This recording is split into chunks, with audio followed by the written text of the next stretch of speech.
What is up, everybody? Welcome to another live Pendergast podcast on this beautiful Thursday afternoon. Well, it's evening time where I am, wherever you are in the world, depending on what time you are. But thanks for tuning in and listening. As always, it's an absolute honor to sit down with my friend and the absolute legend, Kole King. But before we get into this episode is sponsored by Next Level Financial.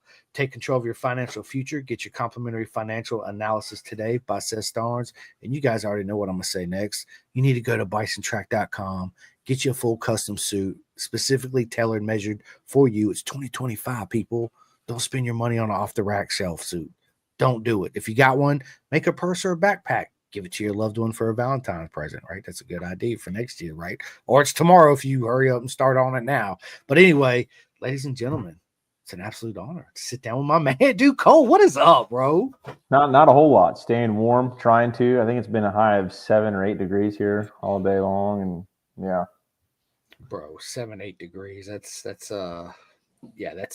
funny because I get cold. It'll be like 28, 30 degrees. And I'm like, man, I'm cold. And everybody knows I do a lot of ice baths. I'm like, well, you do ice baths. I'm like, but that's different. You can escape that. You get out and get warm, you're good. You're stuck in this, and it's like, okay. I'm stuck in the suck, right? That's what it is. I'm stuck in the suck.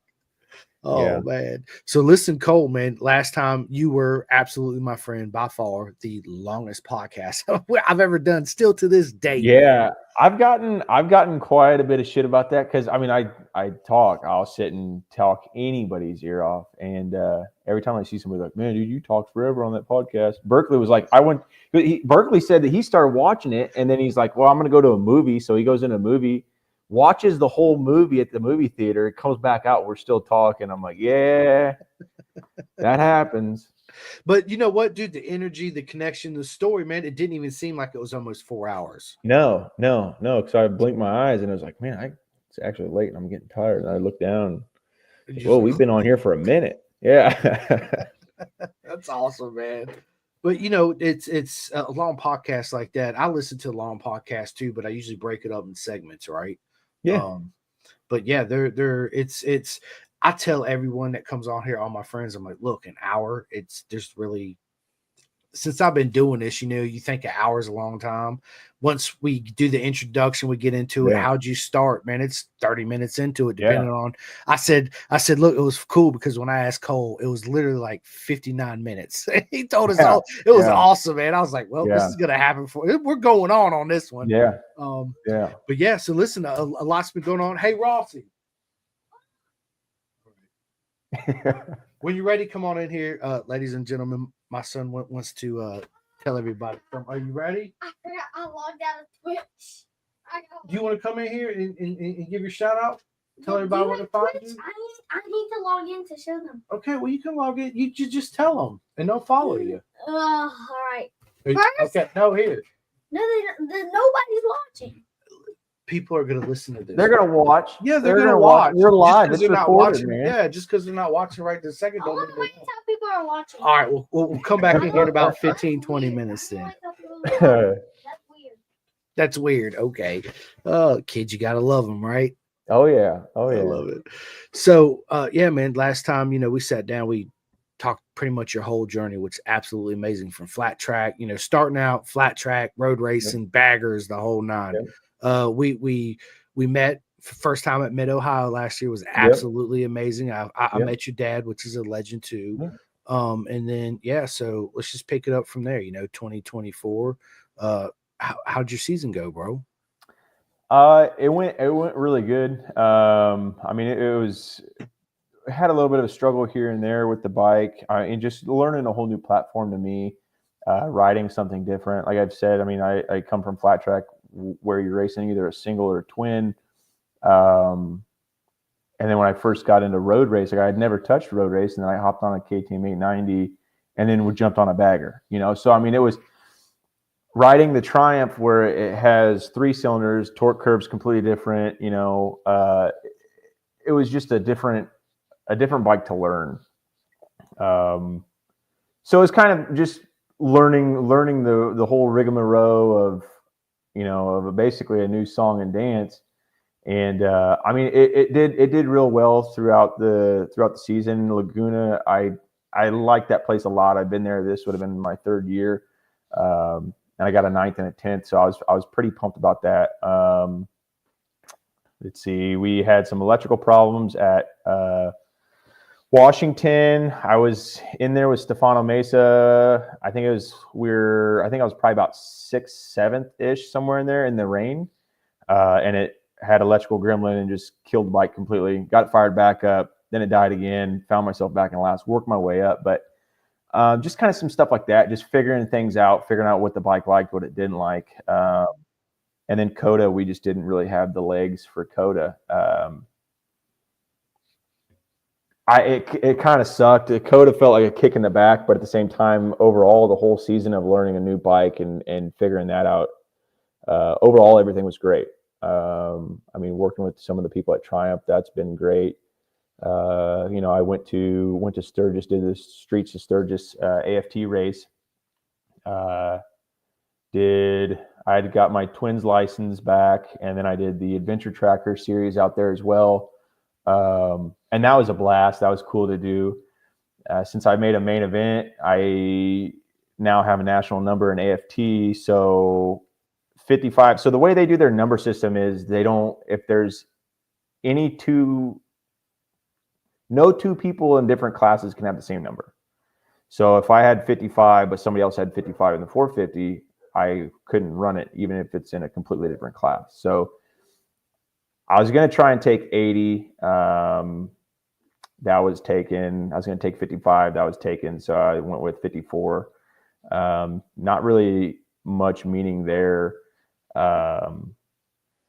There's been some great people that have ran it over the years, but that's about it. But yeah, so I mean, that's kind of, did one flat track race last year, probably do a couple this year. Yeah, I mean, it really ended Coda last year, and things were going good with the Triumph. Got in the swing of things of trying to get more parts and stuff ready for this year. And like I told you the other day, it's like, man, you start on getting ready for the upcoming season as soon as you leave the track, the last race of the previous season. And even though I started that long ago, trying to get things like get everything collected up and get it done and get everything executed, it doesn't work like that. I don't think there's enough time in a year to prepare for that upcoming year. I mean, you can't, like I'm going to Daytona. I feel like I'm behind the ball, but at the same time, I do feel a sense of I'm on the same bike as last year.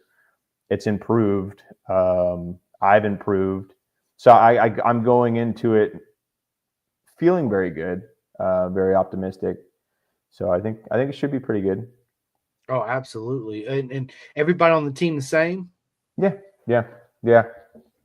Love it, man. Yeah. I tell everybody how important it is.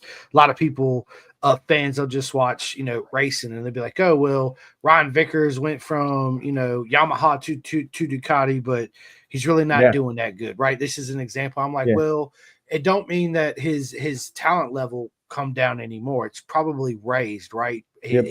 But you don't know what goes on behind the scenes. You know when it's very important to have that team fully believe in you 110%. Yeah. So, go ahead. No, I was going to say, as soon as one person has that doubt, man, the energy changes in the garage, and then the rider puts up these mental blocks that they don't purposely do, right? And they don't realize it at the time. And then everything just goes right downhill. I mean, kind of to talk about that, like when I started road racing in 22, like I told you, I went into it thinking like, I mean, I've never been on a road course before, never been on a road bike. So it's like, okay, it's kind of different and intimidating, but I feel that I'm capable of top 10. And then that's exactly what I did that whole first season I'd ever done it. So, I mean, I think if you go into it with the right mental space of saying, hey, like I can do it, I mean, as long as you present that to yourself too, like you don't have to be, flaunt that, to an extent, but yeah, I think that's huge. I mean, really the other thing, I guess, we've got Mitch Stein, Bryson Stein's dad. So Mitch and Deanna, they have been amazing people all last season. I started calling Mitch at Ohio Meatball Mitch because his number was out, and I went around the track. It seemed like I went around the track for like 2 laps, and I just kept seeing his number on the board with the black flag, and I'm like, dude, is he gonna pull off? Like, what's going on? Is there stuff on the ground? I'm looking in the corners trying to see him, and this was qualifying. I think he just didn't have a transponder on, or it wasn't registering for some reason. But I started calling him Meatball Mitch after that, and yeah, so he's gonna be on board to help out, kind of, take the ease off of my dad, because it's like I said, it's just me and Dad usually. Mom shows up to most of the rounds that she can, but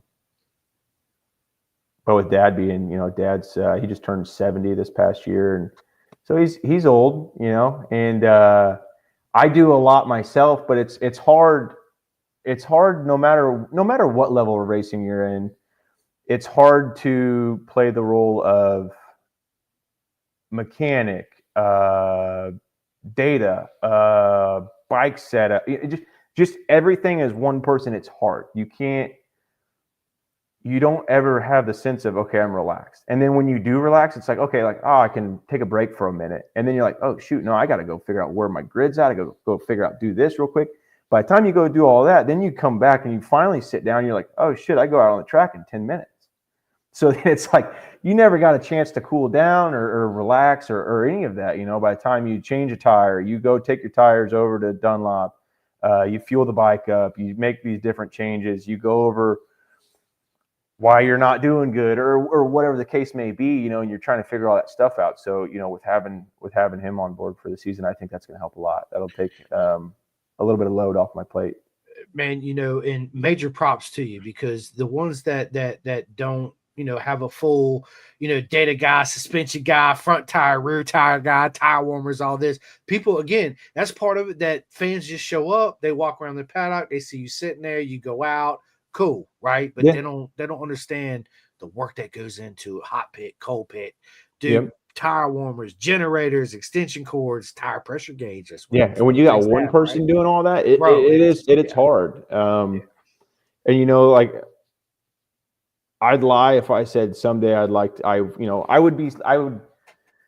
I want to say that?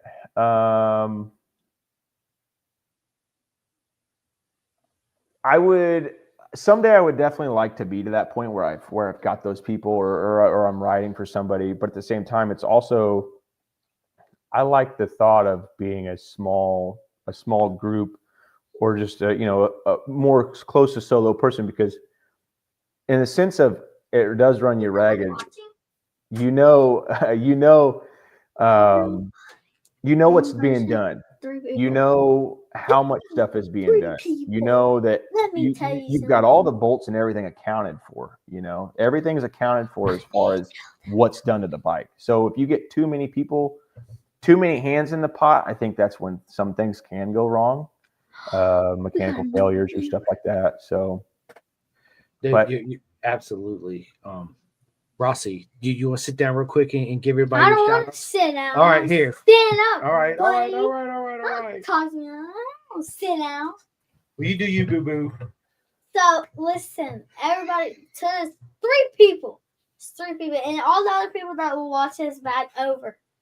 I need y'all to do whatever you can. Go on Twitch. It's the app. It's like a streaming app. All right, go to Twitch, twitch.com, or download it on the App Store, log in, make an account, whatever. And I need y'all to follow me and my friend on our Twitch account.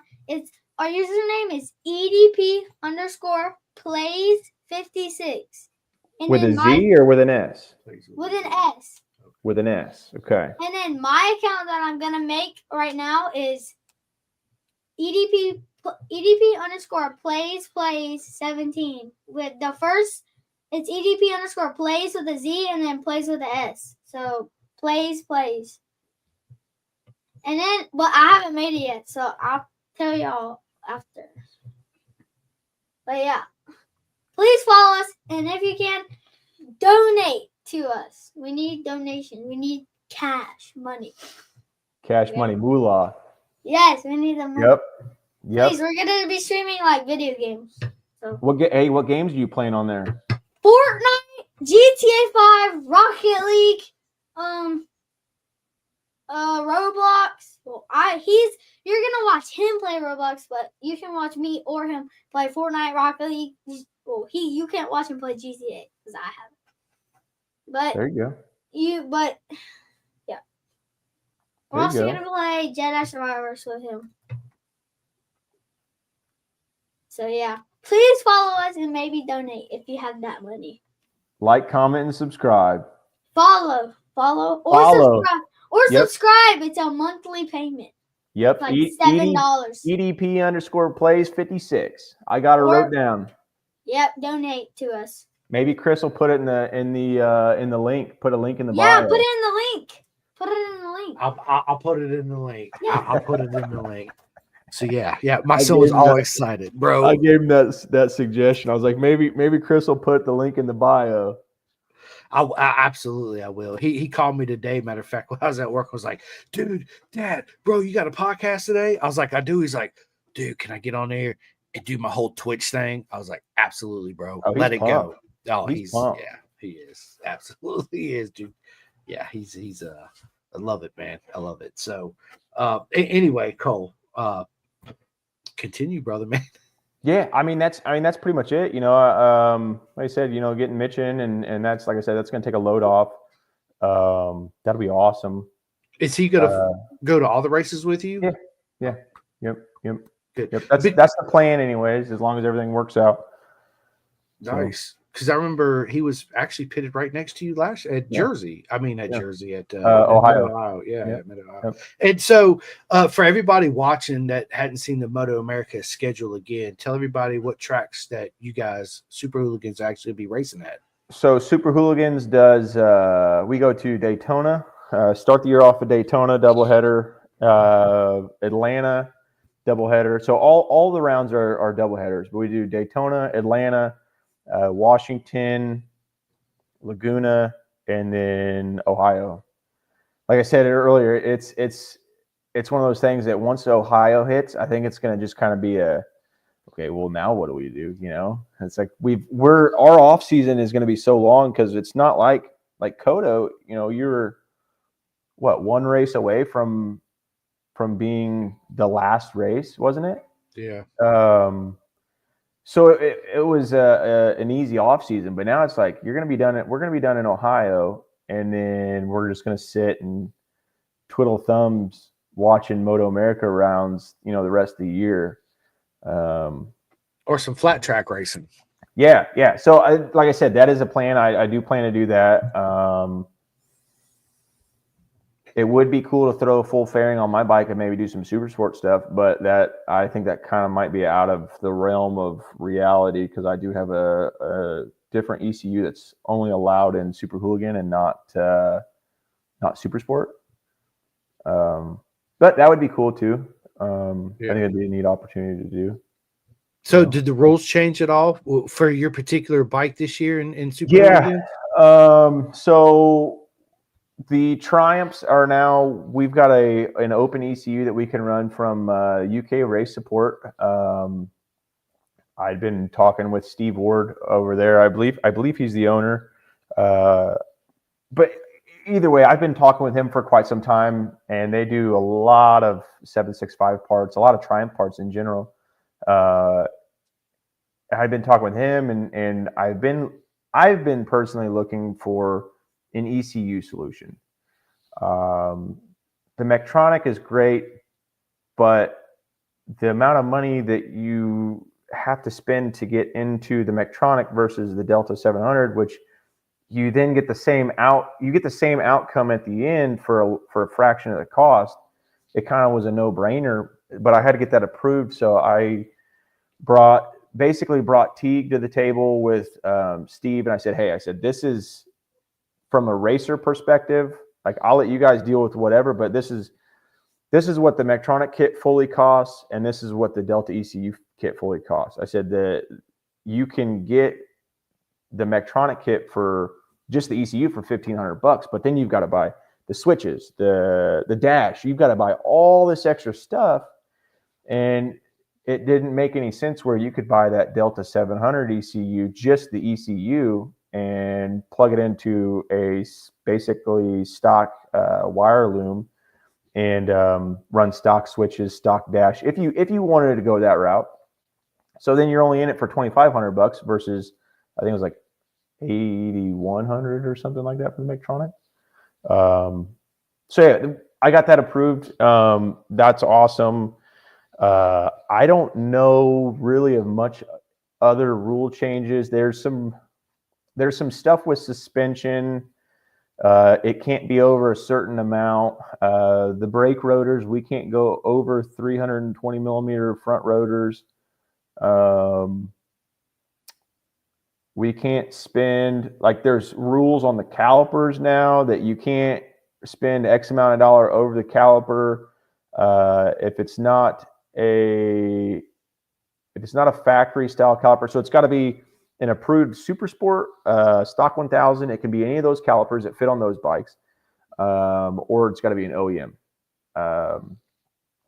The rear calipers have to be in the stock location unless it's like, I don't even know off the top of my head what bike uses an underslung caliper from the factory. But if you get a caliper that has that comes from the factory underslung, and that's what it was meant to be, then you can mount it underslung. So you can't, like, I couldn't take my Triumph, since it's a top mount, I couldn't take that and build an underslung mount because it wasn't designed for that. So I mean, there's some rules that are basically I think it's gonna knock some of the bigger teams in the head because they can't have the $4,000 brake calipers. Like they can't have that big money brake caliper system or like I said, I think there's some suspension stuff too. So I think it kind of levels the playing field for everybody, because there's a lot of people that can't afford it, and then there's people that can't afford it. So it's just going to knock those guys back down a little bit. But other than that, that's pretty much it. I think from what I've been told, they are allowing the new Ducati V2 in the Street Fighter. That's the 2025 is like the 121 horse version, where the 2024 and older V2 is I think it's 150 horse. It's basically the same bike like Rahal runs, but just the naked bike. I'm trying to think if there's anything else for rules. I don't think there is anything else for rules, actually, as far as big changes. I think, man, the Super Hooligan, it's one of my favorite classes, but I'd hate to be the guys or the team behind it trying to fit all these, making all the bikes in different CCs and all this stuff match, right? But it's such a beautiful class, you know. I think it's one of the coolest classes we have in Moto America, hands down. Yeah, so. Yeah, it's neat because a lot of the people can relate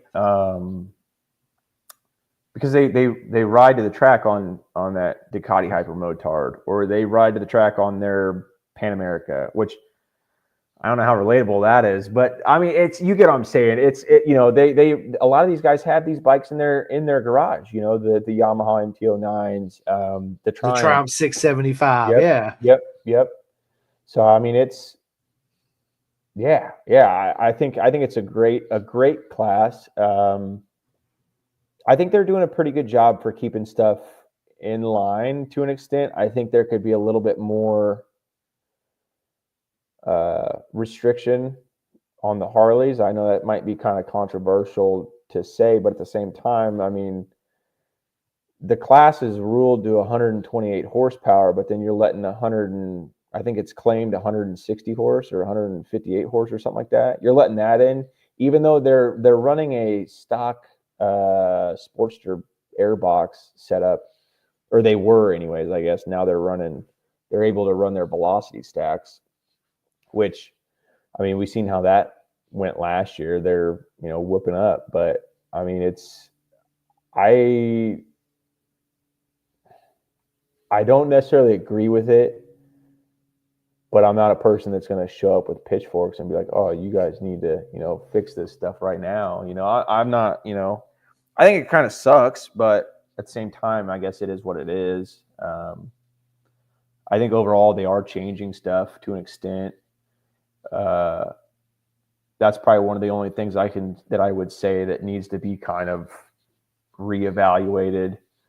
I mean, yeah, I don't know. And then so the other thing is, and like, I mean, kind of talking about the front runners, and this is kind of a rumor, so I don't know how true it is, but I'm pretty sure that Indian's not in Super Hooligans anymore. I think. Yeah, Like I I said, heard that they were going to stop making the FTR. yeah, so they've discontinued the FTR model, and then this is another one that they just announced today. They've signed Loris Baz for the baggers. So that's cool. But so that makes me think, okay, if they've got a third bagger racer, are they going to put any effort in the Super Hooligans? But then if they discontinue the bike, are they going to race a bike that they're not even making anymore? So, I mean, that's a huge question of, okay, are they actually going to have a Super Hooligan team? I don't know. Yeah. One thing I did want to ask you too, man, is have they changed as far as more practice, more seat time you get during the weekend for the Super Hooligans, or is it still the same? Not that I know of. I think it's still the same. Just practice or free practice, qualifying, and then qualifying race, and then warm up and race. I think that's all we're getting. Yeah. You know, because that was a big thing from some of my other buddies. They're like, dude, we just don't get a whole lot of time. Like we show up and it's our time slot's like this big, right? Yeah. I would like to see it be lengthened at least 5 minutes. But there's also times where it's like you go out for qualifying and it's a 20-minute session. I mean, there's been times where I've been running around the track and I'm like, do I gotta stay out here any longer, or can I pull? Can I, because I've already done as good as I'm getting. Like I know my tire's not getting any better. So it's like I can't. I don't feel that I can go any faster.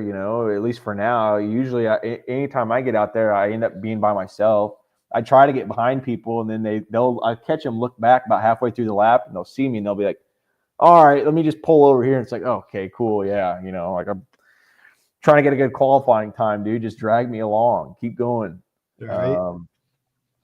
Yeah. So I mean, it's I don't know. I think if they could probably lengthen practice by about 5 minutes, I'd imagine. I think that'd be great. Trying to think of what else. More races. Yeah, I mean, tracks. Yeah, more races. I'm stoked about Atlanta. 22 is my first time ever there. I mean, 22 is my first time anywhere, I guess. But yeah, no, that Atlanta was a good time. I really enjoyed it. The S's are fun. I like ripping through there. That was a good time. I've never really been. I went to Barber. So I went to Barber in the off season for the Vintage Fest. That was pretty cool. Van broke down on the way out, and it was me and I just picked Mitch up in Indy, and we were about an hour south of Indy, and it shucked an injector out of the head, and I could just smell the diesel. I'm like, yep. And we pulled over and sat there for a while. Tow truck was supposed to come pick us up. When he got there, he took like an hour and a half to get there. I'm like, I don't know what's going on. I don't know what's taking so long. He gets there and he's like, oh, he goes, this is way too big of a vehicle for me to put on my tow truck. And I'm like, I said it was a 3500. I don't know. I don't know. And don't know what else to say, right? Yeah. And then he's like, all right. He's like, well, let me make a phone call. And then he hops in his truck, sits there for about 3 minutes, and then just leaves. And I'm like, okay, like, what do we do? So, and I was trying to get back to a place that had a U-Haul. They had a U-Haul store there, little town. And I was just going to rent a U-Haul, throw everything in the U-Haul, get down to the track, and then figure out what the hell I needed to do on the way back to get the van back home. And long story short, Mitch's neighbor and Mitch's daughter, they drove down together, followed each other in Mitch's truck and trailer, and then his daughter drove the neighbor back home. So we ended up taking his truck and trailer down. It was a great weekend. Hung out with Andrew. Berkeley and a few other people all weekend. It was a real good experience. That was a neat place. I'd never been to Barber. I'd go race there in a heartbeat. If they put us on the schedule there. I mean, like you said, I think a lot of people agree. I think the Super Hooligans need more rounds, personally. I mean, 5 races and you're cutting off in the middle of the race season. I don't think that's that fun. But no, I was so hoping you guys are coming to VIR this year. Yeah. So I was like, please be on VIR, please be in the schedule. Yeah. I'm like, shit. At least I'll be able to see it in Daytona and Atlanta too, for sure. Yeah. I don't know if I'm gonna make Mid Ohio this year. It just depends. So yeah, I mean, even if we went to Jersey. So before I need to get PayPal on my phone, I have to convince my mom to let me get it. Okay. So before you can't donate on Twitch yet, but if you want to donate, PayPal this dude. PayPal my dad. All right. Because we don't have PayPal yet, and we need to hook it up to Twitch and the PS5. I can only call that up to my PayPal. I know. Will you? And then I can put it on your Go Henry card. Will you? Yeah. When I'm everybody donate. I got you. Please to him. Leak your PayPal. Say it. I'm gonna link my pay. They hear you, dude. Trust me. Everybody PayPal him if you very much could, because there's this new Iron Man skin in the Fortnite item shop, and guess what? It's a banger. Because banger. You heard it. You can change on Pin to Gas. It's a banger. You heard it here first. The styles, the colors, and everything.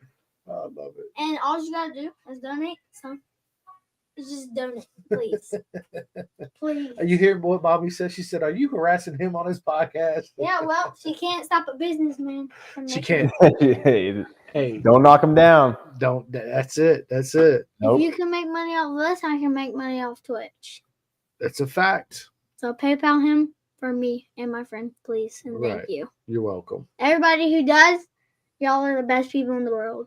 Say everybody that does, you'll send them a podcast sticker. Yes, everybody who does gets a free podcast sticker. Actually, they get 5. They get a big one, a tiny one. You might be losing money here, Chris. I'm well aware of that right now. I'm well aware right now. I didn't sign a contract. Yep. So all please right. I got you. At the end of the podcast, leak your PayPal. Man. And let me know if you get any donations for me. I got to link everything first. But they can donate to you. They can PayPal you first. I got you. Rossi. Let me know. I'll let you know. Anything else? No. All right. Have a good time. Well, always a proper mega Willie good time. Willie good time. Well, that was pretty good, wasn't it? He's amped. He's pumped. Bro, he's absolutely ecstatic. Sam Hall, what is up, my man? He says, good evening, friends from Southwest Virginia, USA. Dude, I'm in Roanoke, Virginia, man. So, yeah, absolutely. Thanks for joining in, Sam. He's actually joining in from LinkedIn, which is awesome. Nice. Yeah. I see that in his little emblem there. Yeah, that's cool, man. But, yeah, dude, so I was hoping, man, honestly, I didn't see VR on there, but, I was talking to a buddy of mine the other day about, all the races that Moto America has, because he's never been. So he's quizzing me. I was like, super stock, super sport, yada, yada, yada. And I was like, super hooligans is absolutely amazing. I just wish they had more rounds. I was telling him, one round is 2 race weekends. It's 2 races per weekend instead of 1 race. And all that, trying to explain the whole. Sometimes it gets confusing for somebody new coming in because they're like, dude, this is just a lot of information. So I try to keep it as simple as I can. You know what I mean, Kole? Yeah. Yeah, no, I agree. I don't know. I just wish we had more rounds, to be honest with you. Like I said, it sucks because then you're sitting at home and it's like, oh, don't have anything else to race. Well, at least you got more time to prepare for 2026. Right? Yeah. If it goes as slow as it has this past few months, it's like, man. It's one of those things that it just feels like every little step, like I'm making progress on a lot of stuff, but it's like just the length it's taken to make the progress on some of the things. It's like, man, dude, I don't know. You can't start. You got to start in the middle of the. You got to start in the middle of the year for the upcoming season for Daytona. I mean, you really do. I don't know. It's hard. It's difficult. And Daytona is so unique because it's the only for you. You guys don't have pit stops and you quick Nope. axle changes or any of that, right? Yeah. Nope. We do. Yeah. I think it's 8 laps and that's it. Hold on to your horses. I know last year it was a crapshoot the one day. Like people were dropping left and right. I went around. I was getting on the high banks and Hayden. Hayden. I don't know who he Schultz. I don't know who he got in the back of, but he got in the back of somebody. I just seen him sliding down the bank, and as soon as he hit the bottom, he just took off running, and the bike was chasing him, and the fairing was coming after him, and I'm like, what is going on in this place? You know, we just had a red flag restart because that was when Andy wrecked, broke his leg, and it was him and Doyle, and I don't know who else wrecked that crash, or who else was in that. But yeah, I mean, it's just like people were dropping left and right. One of the Saddleman bikes were in the bus stop. I mean, yeah, it just like people were left and right. It's like, man, I hope I make it, around the whole track for the remainder of the laps. But yeah, it's just such a crapshoot. I mean, it's either there's never a problem or half the field's gone. It's one or the other. And I've noticed that even just watching the 200, it seems like you'll have some here and there stragglers, tuck front or get into each other, or sometimes you'll have it where it's a big pile up, or it's just nothing. 100%. And so in Daytona 2, such a unique track as far as bike setup and gearing and all that compared to any other track we go to. And so you can't really take any of that and use it on any other track because it's just so far the opposite way of everything else. So we're saying that, Kole, last year, first year on the Triumph, 765. Now we're rolling into 2025. You've had more time with gearing, bike setup, preparation, and all that. So what did you learn the most from last year with this motorcycle that's going to help you in 2025? Well, I mean, essentially coming in this year, it's a completely different bike, really. In 24, I had only owned the bike for 9 days before I showed up there. I pretty much overnighted the whole exhaust system because I thought the slip-on was going to work, and then found out the cat wasn't going to clear the belly pan, so I had to overnight a set of headers before I left home. But I didn't have suspension, didn't have rear sets. I had full exhaust, a belly pan, and bars, and that was it. Everything else was just bone stock, showroom floor, So, I mean and I did. And the first day I got 13th. The first day, the second day, ironically enough, Mitch ran me wide going into the bus stop. And it was one of those things where we were in a group of people. I didn't get the best of start, and we were in the group of people coming through the infield, and I was catching up, dicing through some people, hit the high bank, caught up to the next group of people. I mean, I was a ways back there, and there's probably 5 of us going into that left-hander to dive into the bus stop, and he split left, and I split right, but then I realized he was so far left, I didn't think he was actually going to make the turn, and last minute peripheral vision, I see him stand the bike up, and I just barely seen his front tire stand up straight. And I'm like, all right, if I don't stand up, we're going to make contact. We're going to be through the bales. It's not going to be fun. So I stood the bike up, and during qualifying, they've got the bales on the actual car track where it's like staggered a little bit. So it's 2 full rows that come together, but then they leave it open to where you can get around and go. But during the race, they closed that. So we went through the grass, got our woe down, almost hit the bales, got back on. We had to go back up the track, reverse, and then back into the bus stop and then go. And we kind of looked at each other like, what the hell, dude? And I don't know if he was saying I'm sorry or what. I know what I was thinking. I was just kind of thinking like, dude, what is going on? And next time we start reeling people in, and I think I caught up to, I finished 20th. I think there's like 28 or 30 of us. So we made some good passes, made some good ground, and the next group of people that I seen it was a group of 5. I think it was like AJ Peasley, Berkeley. I don't know who all was in that group, but I seen those guys, and it was, of course, white flag lap. And I'm like, yeah, I don't have enough time to get to them. Like I was probably 15 bike links from them. I think when I crossed the line, 20 bike links. I mean, it was a good distance, but I caught up to them to an extent. So, going into Daytona this year, I'll have rear sets, I'll have a full suspension.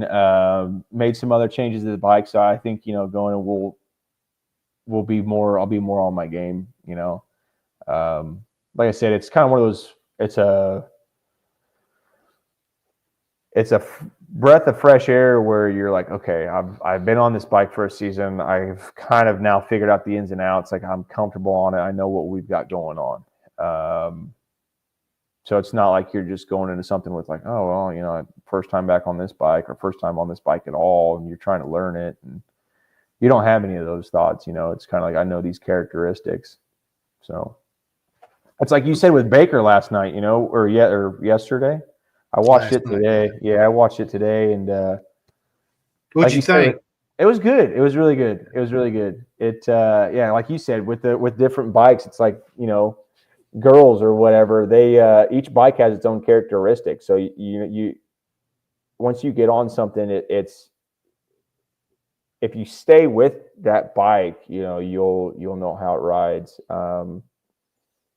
Which, like I was saying earlier about how people are going to different bikes for this season, it blows my mind how people can just jump like that. Which, I mean, it takes a little practice to get back used to it, but I know they're not just hopping on it for the race weekend for the first time also, like I tend to do. So, yeah. It is.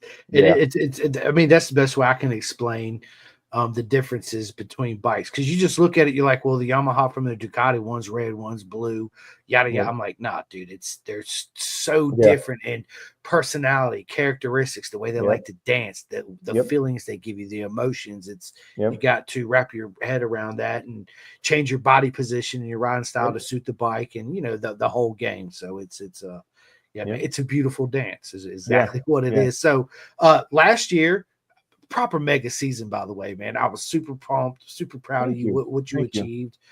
First time, it was absolutely amazing. So rolling on to 2025, do you have any expectations going into this season? I mean, it's kind of the same, my goal is top 10 no matter what. I do feel like the front of the pack is where I belong. And I say that, in confidence, I guess, I do believe that, there's some things that I still got to figure out with the bike. I got to squeeze a little bit more power out of it, which I think I'm pretty close to being there right now. I haven't really missed much of, my off-season training as far as the gym goes since November. So just going to try and stay in shape this year. I know last year we went to Daytona, and then I got so busy with work and everything else that I didn't put myself forward as far as, making sure that I was in shape. I was focused on the bikes, focused on work and everything. And so I'm going to focus on that. I think, with being in good shape and having the bike more dialed in, I think that'll be huge to play a part in doing good. I'd like to say that I could battle top 5, on a good day, but like I said, at minimum, I'd like to be in top 10. I think that's it's kind of where I want to be, where I belong. At Laguna, I was 9th and 10th, and it felt so good to finally be inside the top 10 there. And it was like, okay, I went into it thinking like, I think I'm going to do pretty good here because I do like Laguna. That was my 3rd time there. I'd never been to the Ridge, and I'd never been to Kota. I'd never been to Ohio either, So, I mean, there's a lot of different places where, like, I learned quick, but in a race weekend, it's hard to learn it's hard to learn that fast. I mean, because like I said, you're out there for a practice, a qualifying, another qualifying, and then a race, and then a warm up and a race. So it might be by the end of the second qualifying where it's finally clicked with me. It's like, okay, well, shoot, now I qualified 15th. It's hard for me to make up all the spots that I need. Where that Triumph, if you don't get a good start with not having the good torque, like you've got to keep your wheel speed up. And some of these guys on bikes that make good torque, they'll get in the corner and then just park it and then use the torque and just gun it out of the corner where you're just like, okay, I lost all my corner speed and I can't hardly get out of the corner now. So yeah, I mean, personal goals is just qualifying well and placing well. And I think those are both very, very achievable. 100%, dude. I have no doubt, Kole. You'll absolutely be there. Now you said you got suspension on it. It's all the settings you used last year. Are you gonna? You still got to find your base setup now, because everything's changed. So you can't really do that. But as far as your gearing and all that stuff, you can pretty much take that to all the races you've been on. So that's absolutely a plus. And now you got Mitch there and your dad there, so you got another guy with you to handle all the hot pit, cold pit, tire changes, run it to Dunlop, come back with the tire stickers, dude, the whole 9 yards. It's and I tell people that, man, it's so important for a rider to keep his mind in the game and not have to focus on changing the chain, changing the sprockets, doing this, doing that, and then, oh shit, I got to get dressed, I got 6 minutes before I got to be out there, and then running versus now you'll have more of a chance to sit and relax and really think mentally prepare yourself even more than just, man, dude, I hate it. It's one thing I don't like is being rushed. I don't like to feel rushed. My anxiety kicks and it goes through the roof. And my mind's not right, and it's just it's I think I made it a ritual of a 3-minute a suit change, essentially getting into my suits within 3 minutes. So it's like, man, I'm pumped that I don't have to do that now. So I'm pumped for you, man. Yeah, I got some, and then, so the other thing is too, I got some people on board for this year that are helping. Motool's helping again. They're great. I got Vana on. They do a lot of media. They do video. They've got a film festival that they do. I think their next stop is Florida, I believe so. I shared it on my Instagram story today, but they're great. He actually set me up with KYT helmets. So I got on with those guys. Caleb Carroll's doing the wrap on them right now. Garnet boots, and then did getting the suit from Revit. Oh yeah. But yeah. So it's a proper road race suit. My previous suits they were really good, but I don't think they were. I would say I don't think they were as good as what they could be. And that's a big thing, with being comfortable on the bike, but being comfortable on the bike and just being able to move. I know there's been times where it's like you start to get arm pump, but you'll get it even worse if you're squeezing too tight in your arms, if your suit is where you're in the tuck. I've found myself where I'm in the tuck and then my arm starts tangling. It's like the chutes, because my leathers, they're binding up and it's pinching my arm, and then like I said, Garnet Boots going to try those guys out this year and should be pretty stoked on those. They fit really, really well. I like the Alpine Stars, but they had an inner booty, so it made your feet. With the inner booty, it made your feet bigger than they actually were, so it's just felt like you're kind of fat footing everything. And I didn't like the Alpine Stars. To me, it was like I wear a 10. And so they're like, oh, you get a 9.5. I ordered a 9.5, and then my inner booty was still like this much too big. I was like, bro, right? And then I go to put them on. I'm like, nah, dude, it's like man, you got to be comfortable. I mean, you know, Yep. because you don't want to out there, you don't want to be like, shit, my feet. I'm so uncomfortable. Now I'm spending energy and time thinking of my feet position and, you know, blah, blah, blah. So, Yeah. so they said get a 10.5. And I'm thinking, I mean, if the inner boot on the 9.5 is this big, the 10.5 is going to be this, you know, and Yeah. actually it was the same inner boot. Okay. Yeah. Pretty much. But man, they were just so much too big. I was like, you guys don't have a 10? They're like, no, 9.5 or 10.5. And I was like, yeah.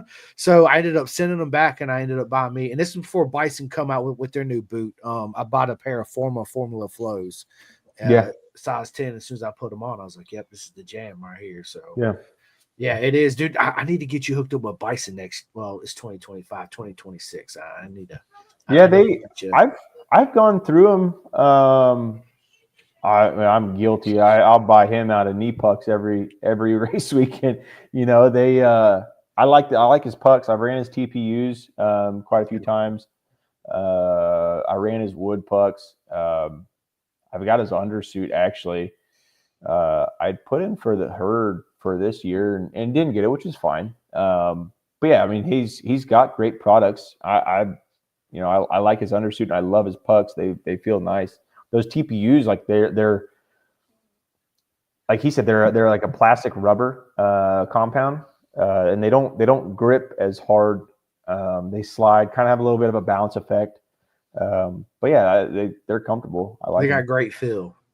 Yeah, it's got great feel. You know, that's one thing I don't like is a real grippy D puck. You go to touch the deck, and all of a sudden it just feels like it jerks you a little bit, right? And you want something where you hit. And you always hear that right, and it's that nice smooth transition. Oh yeah, and then you lift your knee up and you go a little bit further. Yeah, dude, it's man, absolutely. Yeah. It makes a huge difference, you know. So yeah.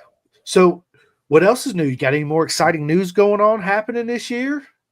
No, not really. I don't have anything. Like I said, I don't. I mean, I've got some questions. You know, some thoughts that some questions that are thought provoking, or stuff like that. But as far as me goes, no, not really. Yeah, just same old. You know, same old. Yeah. How's work, man, in the performance shop going? Good. Staying busy. It's a little slow right now just because of winter and stuff like that, but it's a slow busy. Yeah, other than that, pretty good. My dyno, I need to get a heater back there because I've spent, earlier part of this week dynoing my bike, and thankfully I'm pulling inside air, so it's warm for a while until there's no more inside hot air. And then it's cold. But it's really not too bad.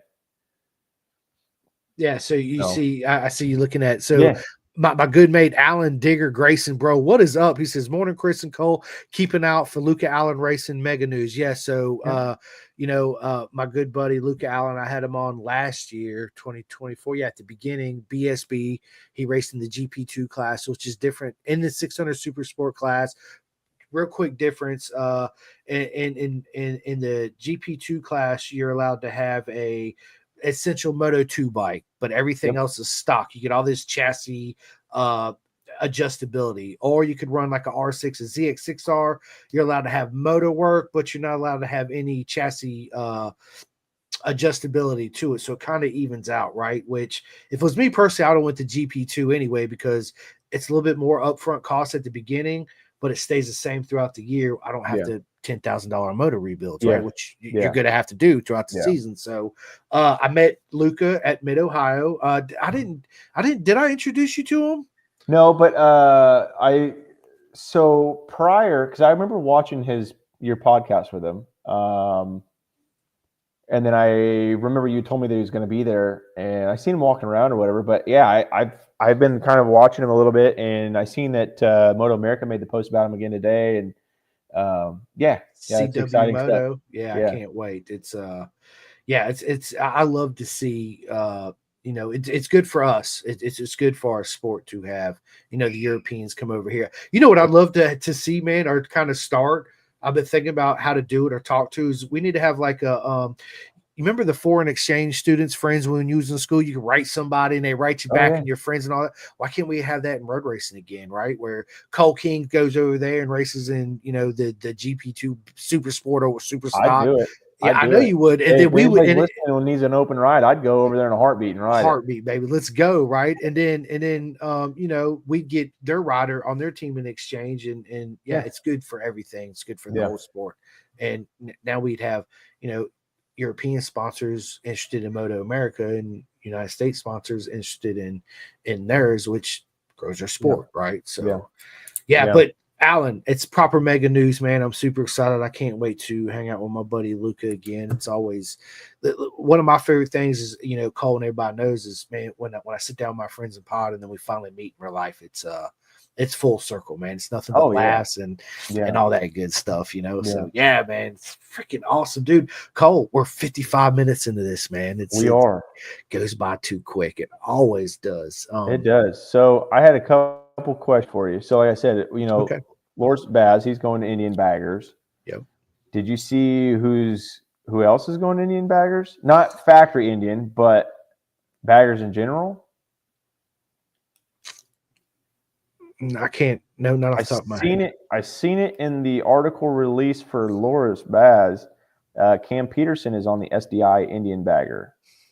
Nice, man. Yeah, that'll be interesting to see. Yes, it will. Because I know that SDK went to M4 Suzuki, so I don't know where Posh is going either now. Yeah, right? I seen he posted about that yesterday, so that he got the news that he wasn't going. So that kind of made me, when I was looking at the pictures of Indian, it kind of was like, well, maybe that might be Posh standing there, but no, it's Baz. I seen Tyler Wyman's no longer with Orange Cat. Andrew Lee's with him now. Yep. Jason Uribe's still there. Yep. Which is good. Yep. I don't really know of. Well, I kind of know of some other stuff. I don't know how set in stone it is.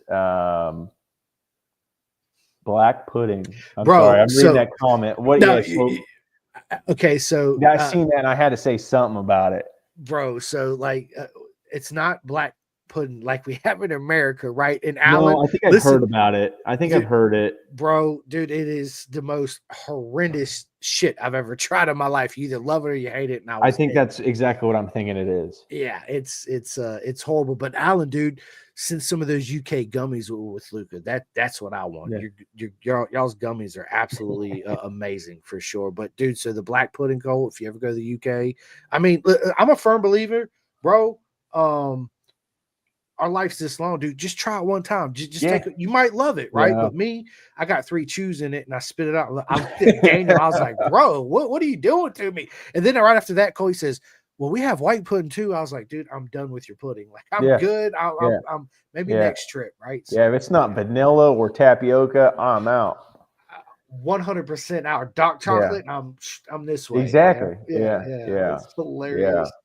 But so there has been a lot of news. A lot of seats been changed. But again, it's good for the paddock. Big shout out to my buddy Matt Chapin, the Junior Cup champion. He's going to be with Vance and Hines in the Twins Cup class this year, which is good. Yep, and then that'd be really cool. My buddy Isaac Woodworth with Carnes Performance, along with Elisa and Levy on the Twins, which is really good. It's this year's going to be an amazing year for sure. Seth Dahmer's with Altus, if I'm not mistaken. And brain fart. My man Torrin Collins is back with Altus too as well. Yep. Jake Lewis is back with him. Jake Lewis is back with them. There's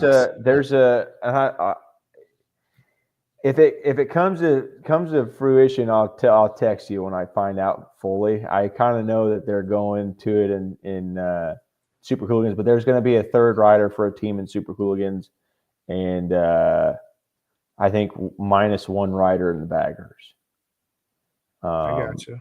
I don't want to. I'll say that and kind of leave that in the air because I don't know fully as far as the bagger stuff, and I don't think anything's really been announced. I seen a post of the decals, and I caught the two numbers because they tried covering it up, but you could see the start or the ending of one number and the start of the other. And I'm like, okay, I know what those two numbers make. So, yeah, so that hasn't been announced yet, but I think that'll be pretty cool. Yeah, I don't know. I guess I really don't know too much else of anybody else really jumping, swapping seats. It'll be interesting to see where Posh goes, where he lands at. It will, man. You know, it's man, our sport is so expensive, and especially when you step up to like the super bike class, and you know, you got to find out that you got to, you know, fork X amount of money, and you're like, I can buy a house for that. Right? Like, but dude, you know, again, Posh is a freaking legend, dude. He 2-time Daytona 200 win, the only American to go to BSB and win a title, right? Yeah, I mean, which is huge. That's awesome. Huge. So he'll land somewhere for sure, right? Even if he goes back to 600. Honestly, I would love to see Posh in the baggers. No lie, no bullshit. I think it would suit him in his style for sure. I think it would. I mean, he rides a lot of supermoto, and I know when I ran mine, it just seemed like a big heavy supermoto bike. Yep. Like, it was fun. It was a little squirrely.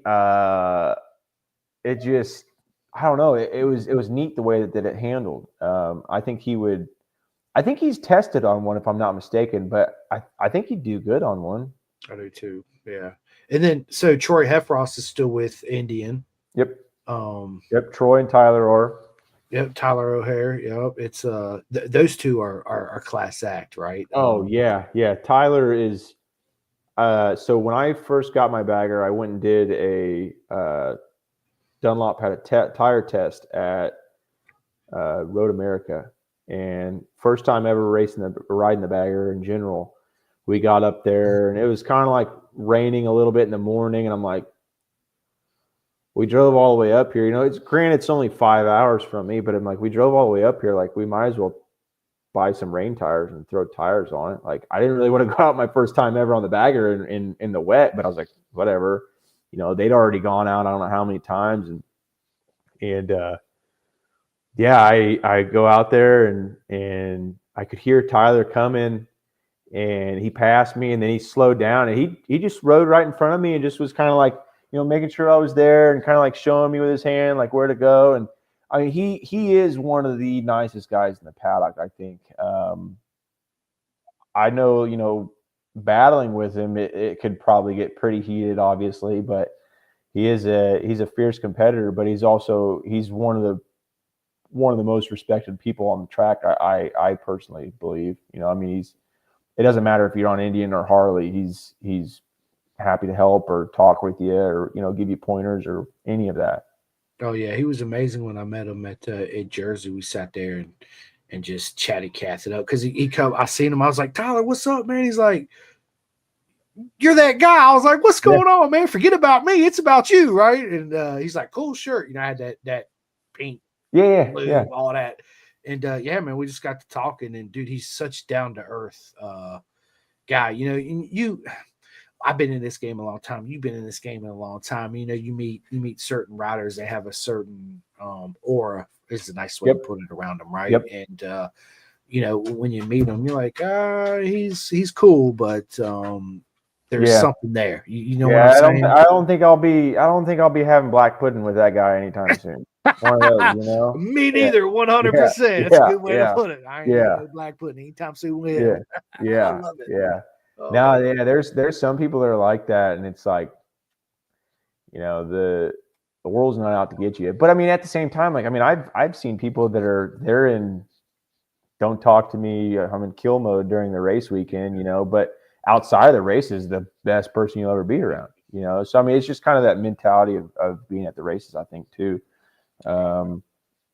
He's one of those people that you could probably share a cup of black pudding with. Yeah. Facts, right? Yeah. And what was saying that though, you know, knowing I got a bunch of friends that race, but some of them, they got to be that way in order to be competitive, right? Yep. They got to switch all that off to do what they need to do, which is fine, you do you, boo boo, right?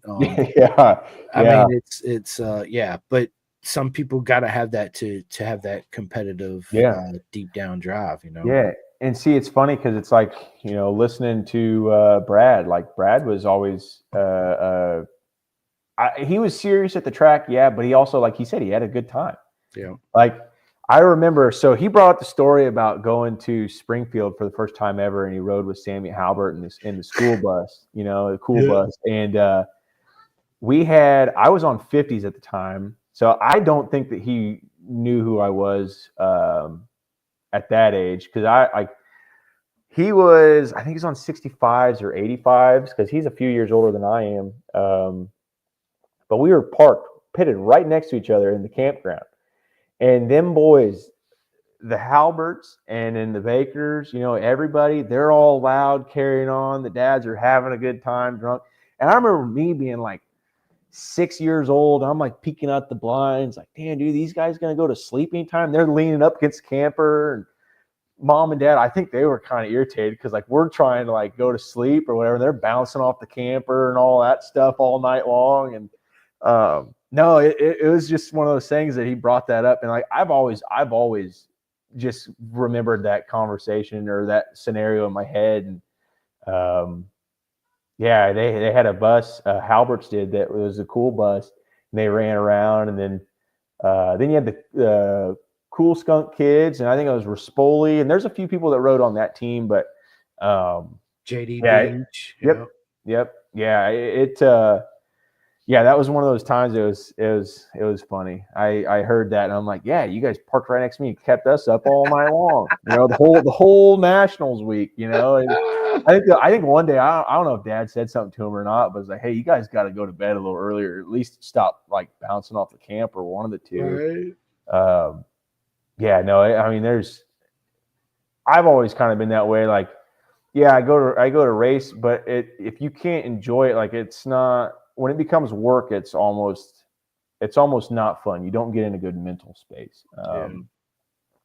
Which like I said, there's times where I don't do the best, and then it's like, oh shit, okay, then you just kind of sit there and bah humbug, everybody, and it's like, nah, that sucks, because I remember when I was a kid, it was like going up to people getting autographs, at Springfield short track or whatever, and asking, hey, you guys got goggles you want to give out, or stuff, or gloves or stuff like that. And it's just like, some of the riders, like I mean, Henry Wiles and Sammy and some of those guys, they were some of the best people, because it was like they always had just that good carefree personality. Like they could have gone out and watered their stuff, but they'll give you a shirt, give you a shirt, sign it, autograph it, whatever, and go on your way. So it's like, you can't be, even on your bad days, you got to be having a good day. 100%. So what was saying that, man, did you ever get a chance to race with Sammy, Slamming Sammy, or Brad the Bullet Baker? No.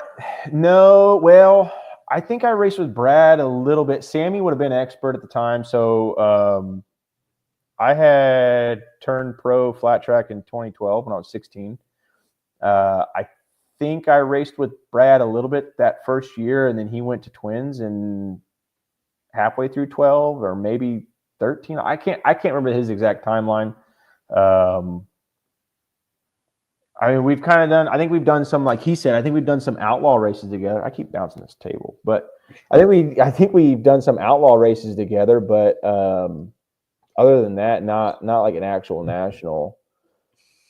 He was, dude, he was, it was such an honor to sit down with Brad, and we had a bunch of, pre-chats obviously before the podcast, and he's like, dude, I appreciate you reaching out to me. It's been a while since I got an opportunity to sit down and do a podcast. So Brad, my vision for us together is I want to do at least a 6-series podcast, because your whole history and everything it's went huge. up to it. It's mega, dude. All the emotions, all the love and support you got, and everybody that loves you, man, they want to, I think they really want to get a deep dive into your story, not just the end of your journey, but I really want to focus on the beginning and what made you and all that, right? And I told him like this, like, I don't, I'm not going to bring up any of the stuff that happened if that's something that I'm just gonna let him, be him. Yeah. Yeah. And It, it's yeah. I don't know. Like, I mean, I've sat and I've thought about things, I mean, it's hard not to, you grow up doing a sport that people get hurt, I mean, I broke my collarbone in 23 on the bagger, and that was the first time in a long time that I'd broken anything. Last time I actually broke anything was in 2011 before I went pro. But I think that was break number 28. So, I mean, it was just like one of those things. Like, I had my amateur career in flat track was like, I did really good when I wasn't hurt, but it was just being in the wrong place at the wrong time. Kids dive bombing underneath you where like they're running through the grass because they don't even have room to go. They're just trying to make something work. They pile up in front of you, you hit their bike, and the next thing you know, you got a broken arm or stuff like that. It's just, or a bike's flipping and then it smacks you in the arm, and then there's another broken radius and ulna. It's like, okay, like this sucks. And I was like, I never wanted to give up because it was one of those things that I've always had a good time at, and I've always enjoyed it. And I think it's one of those things that you kind of accept going into what's the worst that's going to happen, and I think, and this might sound crazy, but I think in a way, I think everybody's at peace with that. 100%. 100%. I remember, I think I was 10, 11 years old. We were going to go down to Kentucky. I believe it was Kentucky, Paducah. Yeah, Paducah International Raceway. So PIR down there. They had a dirt track. It was at a car track. Growing up, I was really close with the Gillums. I shouldn't say really close. I grew up racing with Ethan Gillum, so he was the youngest. And he got into an accident and lost his life. And I remember we didn't go, but we had gotten a phone call the following day, basically explained what was going on, what happened. And, I mean, like I said, I've had a lot of friends over the years that have gotten injured or lost their life. I think when I was at 11 years old, for someone to tell an 11-year-old, hey, this is what happened to your good race friend. I mean, it's hard to listen to. And I remember I was upset. I was very upset about it. But it was also one of those things like, okay, like I know the consequences. I'll be careful. Like that's kind of the only thing that you can really, really, really go into. So I think, moving forward, like with Brad and I mean, Dominic Calendres, James Monaco, all those kids, like I raced with Monaco for quite some time and Dom and they're amazing riders. Dom, I think he's been building bikes. If I remember correctly, he's been doing some bikes and stuff. And he's been having a good time with that.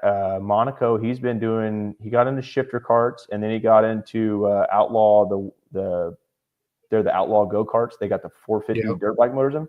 He's been doing that with Estenson Racing. And I mean, amazing, dude. He's got the highest, morale, and I know Brad's the same way. And it's really neat to see when people are still involved and yeah, I know. I mean, that's one of those things you can only imagine, but it's very neat to see them still very involved. I tell everybody, man, people ask me all the time about, the Alaman TT, and it's such a dangerous place and all this. And I'm like, look, people, even our club level racers, man, we are prepared to leave it all on the line, right? And if that's the way it happens, then hey, there's very few people that get to go out doing what they love. Let's just be honest, right? So if you're fortunate enough to do it, then by all means. The shitty end of that stick is everybody you leave behind, the kids, the wife, and the mom and dads and all that. But with saying that, I'm a firm believer that they've accepted that shit too, because they support you and they love you and they see how happy it makes you. Right? Yeah, I think they have. I mean, it's hard. I've had people ask me, talk to me about it, and it's like, well, I mean, look at you could be riding your bicycle down a road, you know. I mean, that's the worst part about it. It's not. I don't think it's a if it's going to happen. It's a when, you know. I mean, you could walk across the road, get the mail, and get hit by a bus, or whatever the case may be. So I mean, it's like I think the racing aspect of it, it's you just kind of you just understand that that's what can, will, or could happen, you know? 100%. Yeah. Then that goes back on me saying that I'm a firm believer that bikes pick you and you don't pick the bikes, right? It's something that they choose you. So it's with saying that, it's like, dude, skydivers don't fucking, of course, dude, they think about it just a tad, right? You got to, we're humans. Dude, I mean, let's just be honest, right? Yeah. But it's that love and that thrill that, dude, they just pushes them past it and they're like, dude, whatever, and that's. Go ahead. I was gonna say I've thought about going skydiving.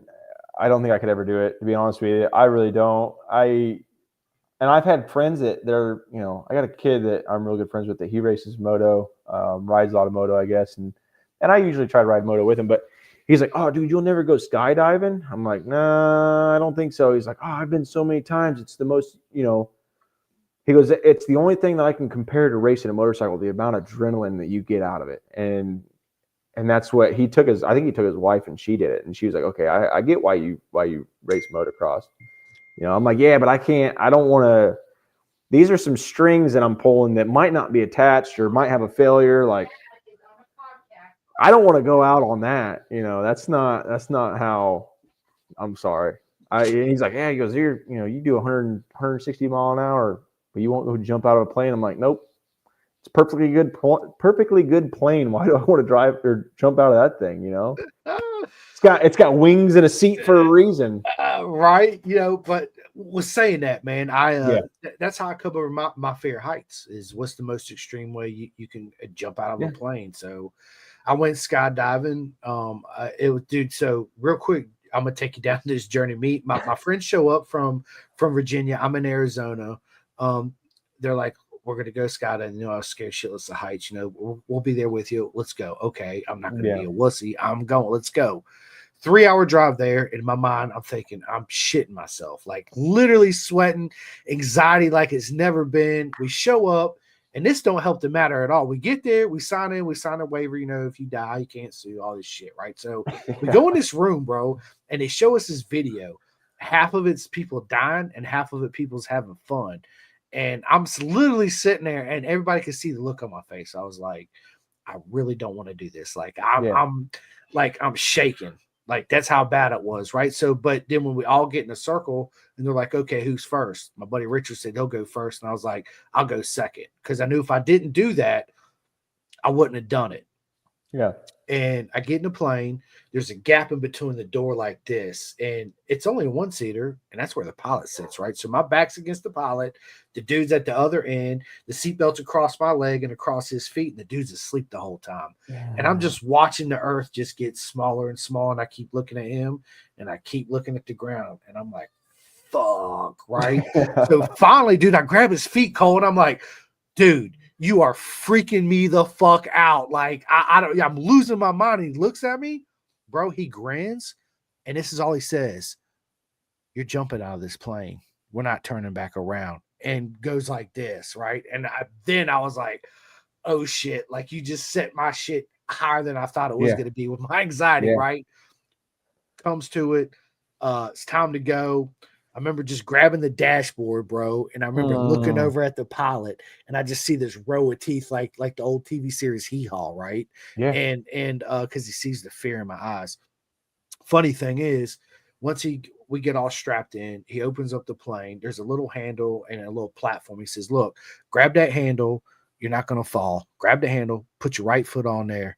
And when I did that, it was like this release that I've never felt before, right? Because at this point, I'm halfway out the plane and I done accepted whatever's going to accept.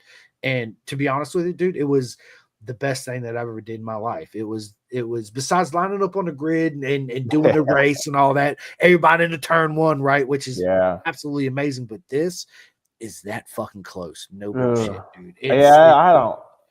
My backside would be ruined. The only release I'd feel would be, yeah, that'd be bad. I'd feel bad for whoever's strapped to the back of me because they wouldn't be happy. I know He's that. like, I'm sorry I shit on you. Yeah. I don't know. That's I'm sure awesome. if I did it, I'd be like, oh, that's not bad. But at the same time, it's like, nah, that's a perfectly good plane. I don't need to jump out of it. That was awesome. I'll stay on the ground. Like but that's I like heights. I don't mind them. Like I'm not, that doesn't freak me out. It's just the fact of putting your trust in a parachute or whatever. Maybe I need to get out and adventure more. I don't know. I don't know.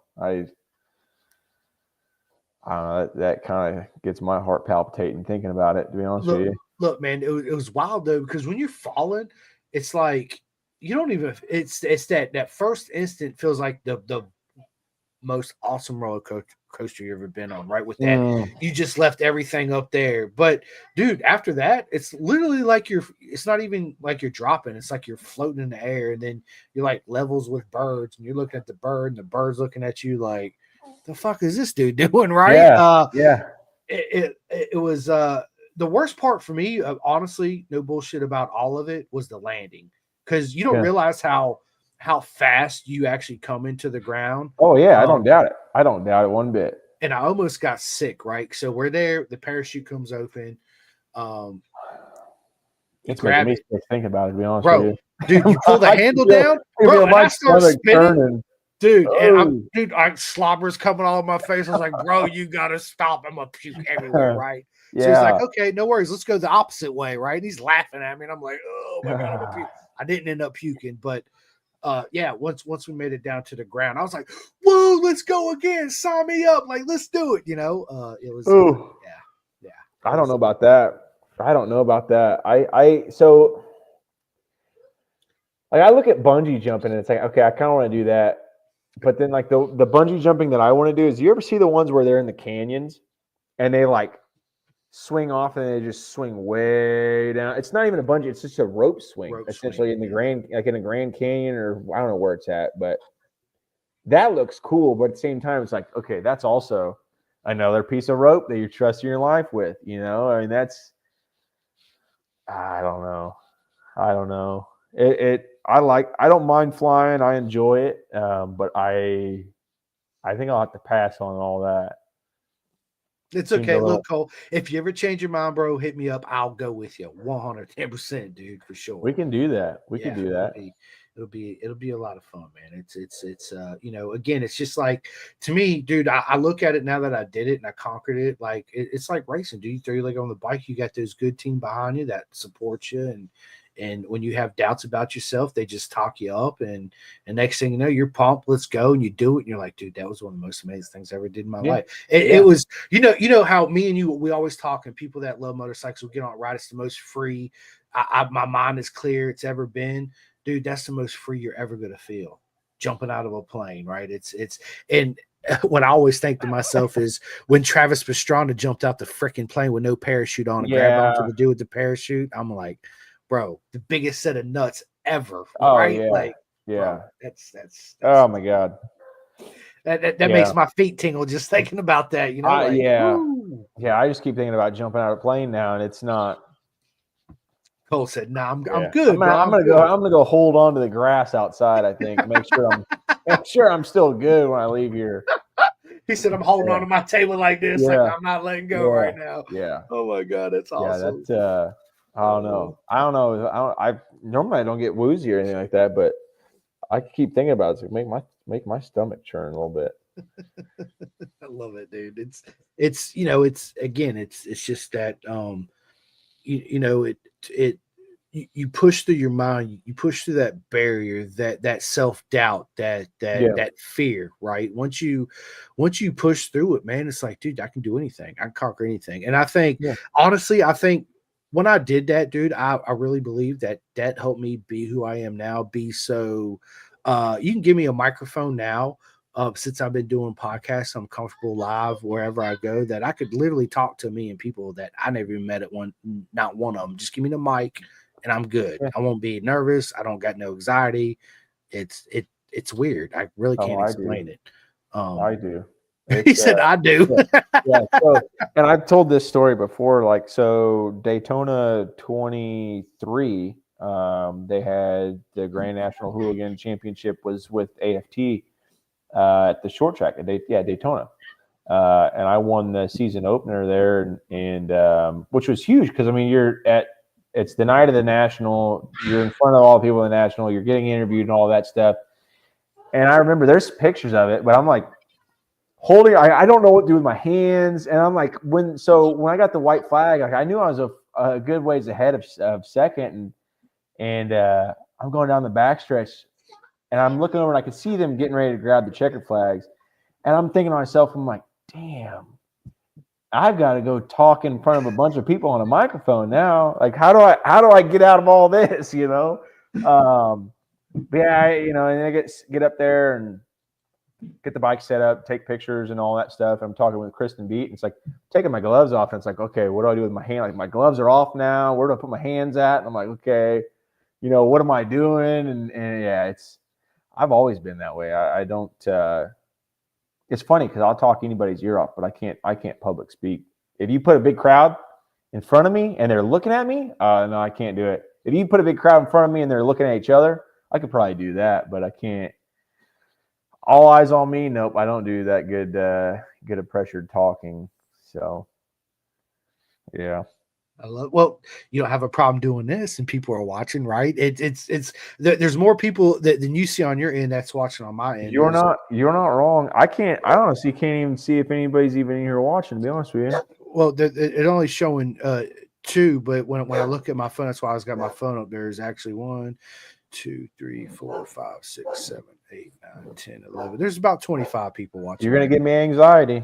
Don't, man. Don't, Cole, dude. I'm kidding. That's hilarious. But yeah, it's funny, man, because once even you at a track, let's say that there's something within flat track racing, and once you conquered it and you got by it, it's a no-brainer, right? It's like second nature now. Yeah. I mean, it's a confidence thing, really. Like I said, I never did public speaking. I never really took speech. I mean, I did because it was a required class to graduate. But I think I skimped out of doing my actual speech in front of everybody.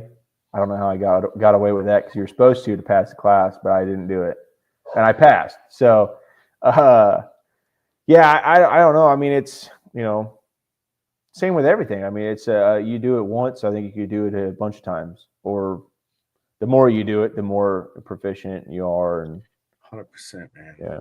I was never like this. I'd be nervous. Like, I remember I took the same class. I'm like, is there anything I could do? When you had to do a book thing and you got to stand in front of the class and tell you about your book research, I tried my hardest to get out of that. I was like, can I just do it one-on-one with you after the class? She's like, but you're friends with everybody. I'm like, so there's a difference being up there and everybody staring at me, right? And if you mess up a word, then you got to hear about it the rest of the day. Dude, your friends are giving you shit. They're like, bro, dude, duh. Let me just open this book and I'll read it from my desk right here like this. Right. Just mumbling. Blah, blah, blah, No, I was just like that, man. Like I said, once I did a skydiving thing, I think there was just and I didn't realize it till I started podcasting. And then I started being guest on other podcasts, and I'm just like, it was just like it is now. It's like, we're just talking, having a conversation. It's weird. It's weird how it works, but well, I think, and it's easy to come on here and talk with you, I think, because you're a very welcoming person too. So I think you're a great host to thank you to your guests. Yeah. I appreciate my friends. Yeah. Right. Your friends. That's what I call people. I don't like the word guest or like sponsorship. I think that's like I think when people say sponsorship, it's like this, it adds extra anxiety to like you, Cole, right? Like, I gotta have a certain amount of sponsorship in this. Like, it's an aura around that word, so to speak. It puts that block kind of in your head, a hurdle that I gotta do this to be able to achieve this, to get here. I gotta have this and all these wheels of the clog in place in order for all this to happen, and the whole build up and all that. So it's just sit back, take a deep breath, get your ice bath going on. Which who was it I was talking to said you guys are doing ice baths at Daytona or Oh no, I in commented Texas? on this. Yeah, that was you. Yeah. Yeah. So I'll have to find the picture, but it's hilarious because I didn't know how hot it was going to be, and I remember last year I didn't go down there, but I seen how hot it was. I'm like, yeah, that's going to be miserable. Like, I'm going to figure something out. I had gotten a garage that it was a jumboed mess. I was supposed to have a garage. I think me and three other people were going to be in it. Turned out that they had oversold garages. So then me and another team had to split our people up to be in the garage. Well, Kevin was on that team, and I didn't really know Kevin all too well, which I guess I kind of still really don't know him all too well. I keep finding more stuff out about him. He seems like a pretty rad dude, but Kevin Grimmel. Yeah, so Yeah, I, dude, he's awesome. I didn't know him all very well, and then I had him on Facebook. And I seen him and RJ. They're always riding flat track. And I'm like, man, that's what I did, So it's like it's neat, small world. But yeah, so and actually he was down at Barber. We chatted quite a bit down there. But so I had bought 2 ice baths and set them up. And I just put water in them. I'm like, I'm not even worried about putting ice in it because it's going to be a different temperature change compared to the outside air, whatever. And I was talking to RJ, and he said, yeah, during qualifying, he wasn't feeling very good. I said, he's more than welcome to get in this ice bath. Like, if it's open and he needs to get it, like cool down. And I think it was after the first race, I got in the ice bath, and then I don't know. I think it was Leroy Eshelman. I think he hopped in the other one that I had next to me because they were touching rim, and so we're just sitting there on the outside door of the garage, just in the open alleyway to everybody on the backside, and like the main paddock area, and people walking by. It was funny, and Dad finally walked back over and. I said, or he actually went and grabbed ice, 3 bags of ice and split up the ice. So then it was like, okay, that's a change. And then here comes Kevin. Kevin hopped in after Leroy got out, and we're just sitting there. And I got a picture somewhere. I'll have to send it to you, but it was funny. It was pretty funny. I love it, man. I love it. What you bought? Obviously, the inflatable ice bath, the ice pod or whatever. No, I don't know what they were. I got the Amazon specials. They pump up. They've got they've got legs that go all I think there's 8 legs to them, or maybe 6 legs all the way around. They go down the sides, and then the top rim you pump up with an air pump. And then once you fill it up, it holds true, and then it's got a drain at the bottom. Oh, actually. So on day 2, I was getting ready to get into 1, and I was putting more water in it. And I looked at the side, and I was like, "Whoa, what is that?" And I'm like, "That's a weird looking spider web." And then I realized there's a black widow on the side of the thing. I'd never seen one. And this girl, Dylan Wall's wife, she's like, "Yeah, that's they're just common down here. Like they're just out milling about." And I'm like, "Yeah, no thanks." And I think it was RJ's lady. I think she grabbed a napkin and put it on a napkin and went over and put it by the tree or something like that. Like it was a nesting web that the black widow was trying to put on. But I was like, man, that's scary. Yeah, at least I'm glad. It would have been right where I would have put my hand at to get inside of it. And I'm like, yeah, I'm glad I didn't do that. I'd have been getting hauled off. No shit. So the cool thing is, man, RJ, he invited me to come down. He's in Georgia. I forget where at in Georgia to ride at the local flat track, man. So we'll make it happen, dude. You're more than welcome. Come on down. You can stay with us, hang out, and ride flat track, and y'all can make fun of me crash, and I'll watch you guys tear it up. Yeah. 100%. Yeah, I think if I thought I knew where he was out of, but I forget, I'll have to look man. into it. Yeah. Yeah, I forget. We got Brennan Triplett. What is up, Brennan? So I quit vaping, so I don't vape no more. It's been over a month since I quit. Good. Congratulations. Thank you. And Brennan did too. So man, keep it up, Congratulations. Brennan. Yes, absolutely. And then Jamie, what is up? Jamie says, "What's up, Kole? Looking forward to seeing you on a hooligan again this year." Yes, sir. Yes, sir. He's watching on YouTube, huh? Yep, it Nice. sure is. Yeah, Nice. it's He man. rode Brian Mullins 765 at Kole. Yep. Well, thanks for tuning in, Jamie. Also, so Jamie, are you going to be in the Super Hooligan class next year or this year too as well? It's already 2025. It's already almost March of 2025. It's like, where'd the time go? Yeah, it makes my blood boil how fast time's going by. It Yeah. yeah. It seems like when you get, I call it getting younger. Yeah, let's see. How many days we got here? I think it's 15 days. No, to actually the race, I think 8:20 maybe.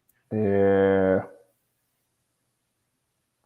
3 weeks until practice and qualifying. Yep. Time's coming quick, man. Quick. Yeah. Jamie it's bad. Dude, no, it's good. That's a good thing. Jamie says wife won't let me. Well, we need to have a conversation with her. Yeah. Maybe we can soothe her over, right? Brendan says I get side-eyed in Walmart with my volume on full blast shopping and listening. They're just trying to figure out what good podcast you're listening to, man. Right? Yeah, that's all it is. They're like, what? Pin the gas. I gotta go like and subscribe. I love it, dude. Brendan is always thank you so much for all the love and support, man. You're fucking proper Megan, my man. Where's he out of? Oh, you put me right on the spot. I forgot, dude. Brendan, I'm sorry, I forgot. I know he's got a sharp looking bike in his profile picture, dude. He does. So him and Philip Hart, they're in the same area. I forget where Philip's from too.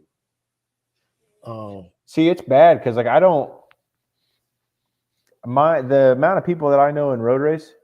Oh, North Carolina. Yeah, Granite Falls, North Carolina. Thanks, Brendan. Yeah, the amount of people that I know in road racing are like, I've been doing it since 22, but I don't know anybody, you know. So I mean, it's like, I could probably count the people that I know, you know, more than as an acquaintance or better on both hands and both feet. Outside of that, that's about it. So it's like people say all these names, and it's like I don't know who you're talking about. No clue. No clue. Mitch was always talking about Chuck Giacchetto. Yeah. It's like I have no clue who that guy is, dude. You're going to put it in layman's terms. I don't know who he is. Tell me who he is, because I don't know. He's an absolute legend. That's all right, because when I see you, man, when you have time, I'll walk you around and introduce you to everybody, man, for sure.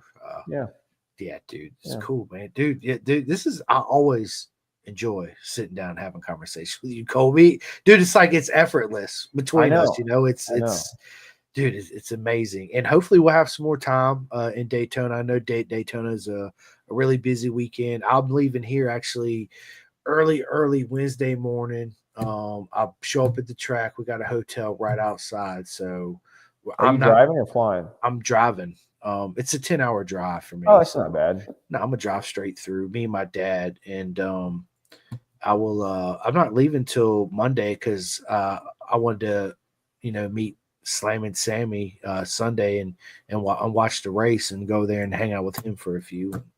Yeah. This is going to be a good time, man. Yeah, I think the AFT race is Thursday and Friday. I think. There ain't one Sunday? What's Sunday then? I don't know. I thought there was one Sunday. Oh no, I have to text him and ask him. Yeah, March 6th. March 6th, Thursday, March 6th. That is the race 1. And that's so the nice thing about it is they race like their heat races start at 7:00. Opening ceremonies at 7 p.m. So they're night races. So I mean, you get done at the road race course and just drive around the outside of the gates and then just go over there and buy. I think it's a $30 pit pass, ticket, not pit pass, but general admission. Yeah, so you watch that, you know. Let's So, do it. I'm yeah, with it. Let's I'm down. go. I'm with it. I'm down. Let's go watch. I'm They do excited. to go. Thursday and Friday, so night 1 and night 2. Yeah. Um, Maybe I can con Sammy into getting us some tickets. I think I might be able to get in with my credentials, but I don't know. Usually, I just try to one of those as I'm going through the gate. It's like, well, yeah. I mean, I'm actually helping my buddy Eddie K on his team this year, but I told him I was like, dude, I'm not really gonna be able to do much because I'm gonna have wrist surgery Yeah. the 18th, so Yeah. I'm really limited on what I'll be able to do. I'm not gonna be able to change tires, I'm not gonna be able to do any of that. It's basically I'll be your love and support and good energy, right? Have the Yeah. video camera, smile, Yeah. what you need, Yeah. all that good stuff. So I'll have credentials too. So Yeah. that's usually what I do. Like I'll a lot of times on Hot Pit, man, I'll just act like I fucking belong there and just walk right through there and just be Yep. like, and they're like, Yep. okay, and I'm like, okay, hell yeah, let's go. Yep. Yep. As Yep. long as you act like you belong, it's Yeah. I've like Brad said, how they jump the fence and watch the races. I growing up, we kind of, me and a bunch of buddies, we'd always ran amok and done stuff like that. And I mean, I've gone to Daytona, I don't know how many years, basically since I was a little kid. I think I only missed one or 2 years since I was 6. We always did winter nationals down there. And then when I had a pro license, but we would always get there before Supercross. We had your pro license, or I did, so I had my credentials. So it's like I would find you used to be able to sneak into the motocross or Supercross pretty easy. Now it's not. So they've got it now where it's a board and it shows all of the lanyards that are not approved. And it's all the Moto America. It's all the ATV Pro guys. It's all, I mean, there's just a bunch of them. It's like, man, you guys really shut down the fun. But yeah, no, I mean, I think you still can some places get in, I guess, with the credentials. But if you do it fast enough where they can't see it and you just skedaddle on in, like you said, if you just act like you're supposed to be there, then you're there. But one place you can't do that for sure is freaking MotoGP, bro. When you walk up to them, they scan it. Yeah. If it don't show green or whatever they see, yeah. Daytona is normally pretty bad, like because they're not like MotoGP. Like you said, MotoGP is you better have your ducks in a row. Daytona, most time you walk in and the security guards are damn near sleeping at the gate. Like, oh yeah, okay, you're good.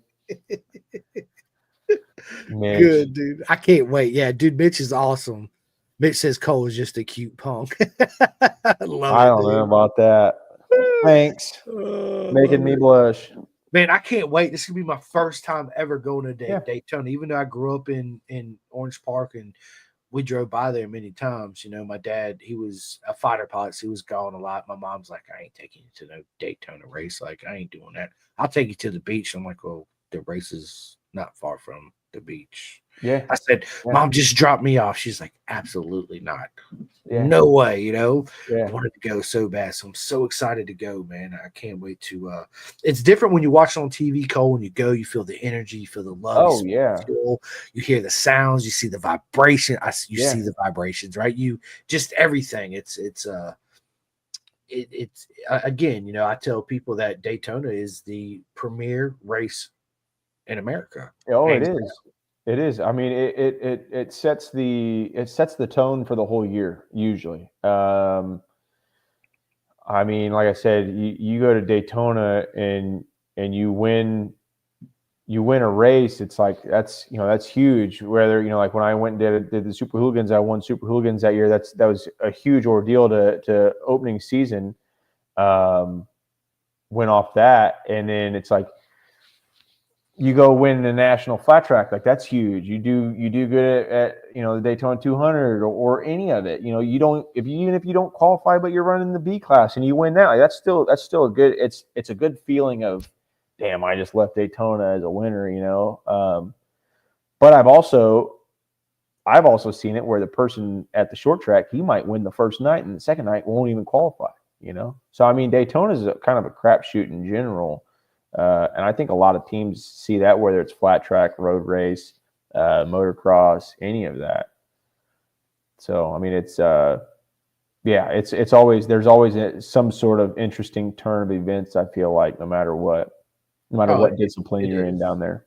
I think a lot of that too's got to go with the nostalgia of the track too, right? The exclusive, the elite of the elite, right? Of the races. Everybody talks about Laguna Seca. It's badass. It's a freaking amazing track. I've been there, right? But Daytona's you go anywhere in the world, say Daytona 200 or Daytona 500. I know exactly what you're talking about.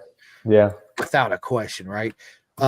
Mitch says we will chat there. Mitch, 110%. I can't wait to meet you again there. He says, remember, I'm camera shy, dude. I make it so easy. You're not even going to remember. You got to just put them on a camera. Yeah, you won't even. It won't even be a thought. It was funny because he got interviewed from Roland's camera guy a couple times, and he did good. He was having a great time, and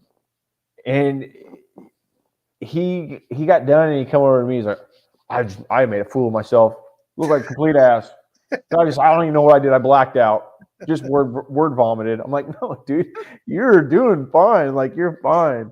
And I think they edited some of those videos that he was in. He was talking, but no, I mean, he cracks me up. He every time he got behind the camera, that's what he was saying. And when he'd come over to me, like, oh, I blacked out, word vomited. I don't know. I'm such an idiot. Like, no, dude, you're not. That's awesome. He said Kole got 9th and 10th at Laguna last year. Yes, he did. Absolute legend, right? And it's a legendary track. And when you place in dude, anywhere really at Laguna Seca, again, it's another one of those nostalgia tracks because of the history it has behind it. Mitch Stein says and then Deanna says I threw him under the bus at Coda. She did. She grabbed what is it, Michael on the mic? I think it was Mike that she grabbed. She grabbed somebody, and it got sad because she started crying. Everybody started crying. She got it back together, and she snuck a helmet. So she had went around and got autographs from all the riders on this helmet. Had them all sign a helmet for Mitch for his retirement last full race season. Nope. I don't think he's given up. So no, he ain't giving up. No. I said, yeah, dude, you just built your motor. That's not gonna be your last race. So, and we were all kind of had a family get together at the back of the campus because we started doing family dinners at the end of the races, and us and some of the friends, and it was always a good time. But she comes around and she starts getting all sentimental and starts crying a little bit, and it was like I'm sitting there. Mitch is like, "What's your problem?" Like one of those deals, like not find a big deal about it because he wasn't being very sentimental, and I'm over here. I'm like trying to clear my eyes. I'm like, shoot, I'm fucking crying myself, and it was funny. It was funny. They're great people. Yeah, I can't wait to spend some more time with them for sure. It's I remember when I met him because I had to take a double take. I was like, wait a minute, I know that guy. Like, we've never met, but of course I know Mitch Stein, who he is, right? Yeah. Heard of him, watched him, and all that. So it was awesome to finally meet him and his son. So, and then he says family dinners after is the best. It always is because that's the time you actually get to sit down and relax, right? And unwind. And it's again, I tell everybody, the people in our beautiful circus, man, they're not friends. We're family. It's hard to explain unless you're there and you feel it and you meet and you feel the love and you feel the energy and just how everybody comes together. It's hard to explain to people that's never experienced, Yeah. We started, let's see, the first family dinner we had was at Washington. Kayla Thiesler, Andrew Berkeley, myself, Paul Canal. I think that's how you say his last name. He's funny. So at Washington, when it was the rain race, I look across the way because they were pitted like across from me. I'm looking at his front tire. I'm like, dude, that's not legal. That's not a rain tire. I don't have that rain tire. That's not something you can just buy at the track. And I'm looking at the back tire. I'm like, okay, that back tire is not legal either. Like those are not, like, they look like old Bridgestone rain tires.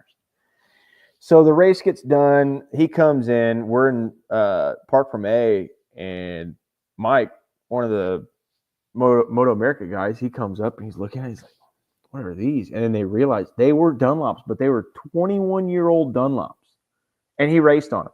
And it was like, okay, that's wild. But yeah, so yeah, we started doing family dinner, and yeah, it was just, just kind of be able to relax and just enjoy. We had Gene and Hayden at Texas, or no, Laguna, my bad. Texas was actually cool because one of the nights of the races, Rob Zombie played. It was Rob Zombie and somebody else. So we went up and watched Rob Zombie. Or at least the kids did. The grown-ups stayed at the camper. I think it was their bedtime probably. But yeah, no, that was cool. That was a bucket list, growing up watching all like the moto movies and stuff like that. And that was pretty cool. 100%. Dude, I love Rob Zombie's horror flicks too. Yep. It's a big shout out to Rob Zombie. Yeah, it's Alice Cooper. That's who it was. Okay, Alice Cooper. Well, he's a legend too. I actually went when I was in Phoenix. I went to, I forget the name of the street, but I actually went to. He had a bar down there, and I went down there, and he'd pop in every once in a while. It's funny when you meet people, and on TV they look like they're 5, 6 feet, 6, 7 feet tall. You meet them, they're like 4'9". You're like, what's up, dude? What's up, buddy? Yeah, what's going on, dude? It's hilarious, man. Yeah. A buddy of mine, actually, Brad told me that Sammy, he's not very tall. He's like 5'4", 5'5". Slamming Sammy. He's a short guy. He is. So when we did the adventure trackers, we were all kind of laughing, and like so it was me, Sammy, Rob McClendon, Robbie Bobby, Ernie Vigil, and shoot, I can't think of his name now. It's gonna drive me nuts. Ernie Vigil, Avon Cervantes, and he's from overseas. And I can't think of the other guy's name now. Anyways, Robbie, he's short guy. I don't know if you've ever met Robbie Bobby, but he's short as well. And Sammy is significantly shorter than him. And I looked at Robbie and Dalton Gaudier because we were all kind of checking these bikes out before the actual race day. And I'm looking, I'm like, man, I how is he going to fit on this Triumph? Because he's a short guy, and these are adventure bikes. They don't lower. Mitch is saying Frankie Garcia. He was on Saddleman. Mitch, wrong team, buddy. But yeah, he's a short guy. I mean, even on a DTX 450, he's pretty short on one of those. He's tiptoeing on a flat track bike.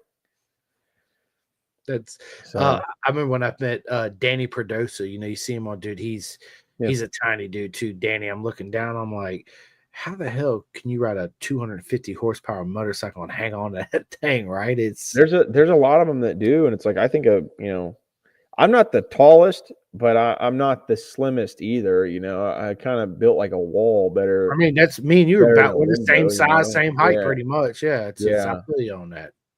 My dad may be any taller. I know that. Yeah, my dad. So my dad's like 6'2", 6'3", something like that. But he's flown famous people all over. He told me, he's like, Sylvester Stallone is short. He's like 5 something. He's like, but the shortest celebrity he's ever flown and seen is Tom Cruise. He's like, Tom Cruise is literally like this tall. Like a little Elf on the Shelf character. Yeah. I started laughing. It's hilarious. That's funny. It is, man. That's it is. funny. But it's cool to, again, you see people. Stoner was short. He wasn't very tall. Marco Melandri wasn't very tall. Marco Simicelli was taller than me. Valentina Rossi's about my height. Nikki Hayden, he's a little bit shorter than me. Yeah, it's just funny though when you see him and you're like, how are you able to do what you do? Yeah. Mitch said I got the midget gene. So I was just over at his shop the other day and we were talking. He's like, "How tall are you?" I'm like, 6 foot. He's like, "You're not 6 foot." I'm like, "I just got measured for my leathers. I am 6 foot on the dot." He's like, "I'm six." He goes, "Oh, I'm 6'4", but I've lost a couple inches." And he's like, I'm taller than you by far. You're less than 6 foot. I'm like, "No, I'm 6 foot on the dot. I just got measured the other day." You're a little tall. I'm like 5'11", 5'11 and a half, something like that. I don't know. Yeah. Whatever. It's Yeah. cool. My brother, he's taller than me. Yeah. I'm gonna ride that horse till it's, till I die. I ain't getting off of it. 6 foot. Facts. 6 foot. Yep. You guys heard it first, right? I'm 6 foot, size 10 shoe. Let's go. Absolutely. 110%. Well, listen, man, this has been a lot of fun, bro. I'm gonna get off here. I'm gonna go grab me a little bite to eat. And my son's got school tomorrow. So it's Valentine's Day. So I hope everybody has a proper mega Valentine's Day. My wife's staying home. We're gonna go get you some roses. Yep, I already brought them home today. Oh, there you go. Yep.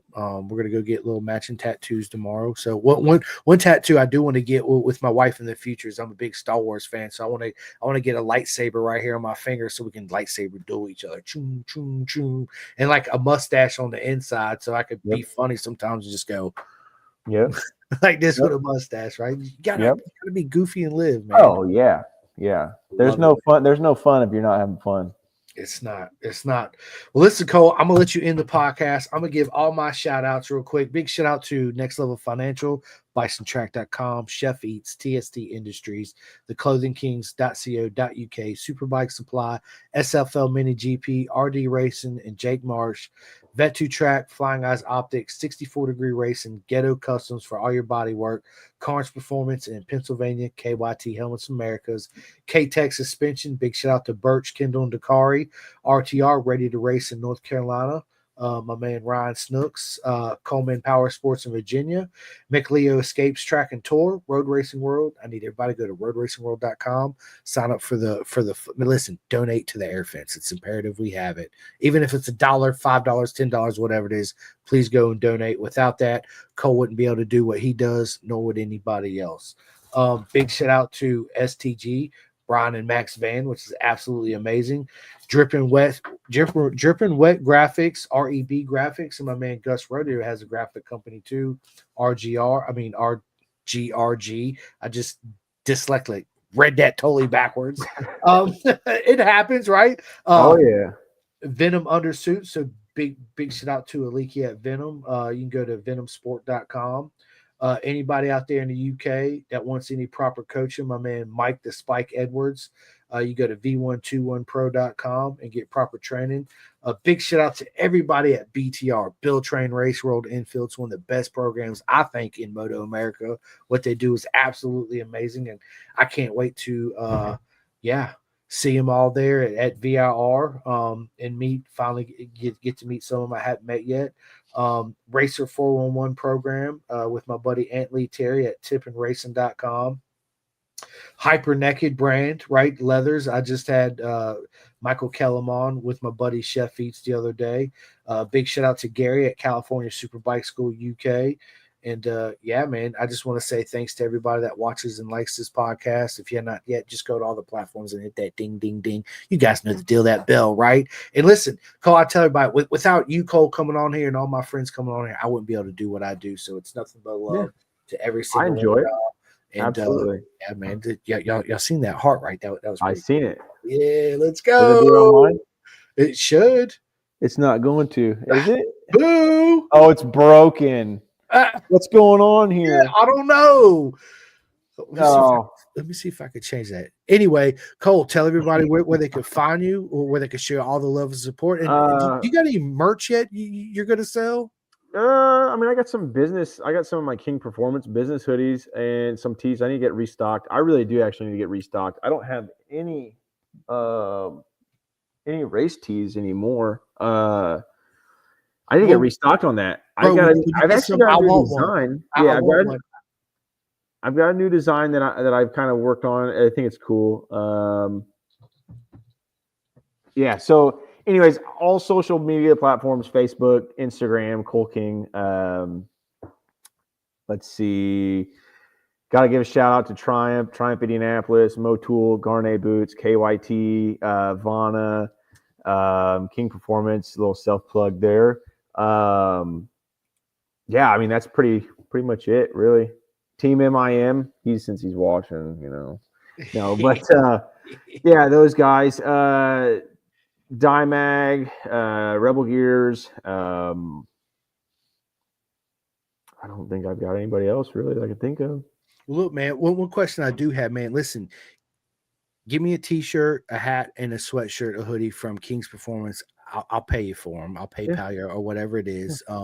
Bring it to me in Daytona, man, because I would love to, support you. I actually wrote down King's Performance so I can start giving your shop a shout out on my podcast every time I do a podcast and try to help you get some business your way, my man. Yeah. What size do you wear again? A large. Okay.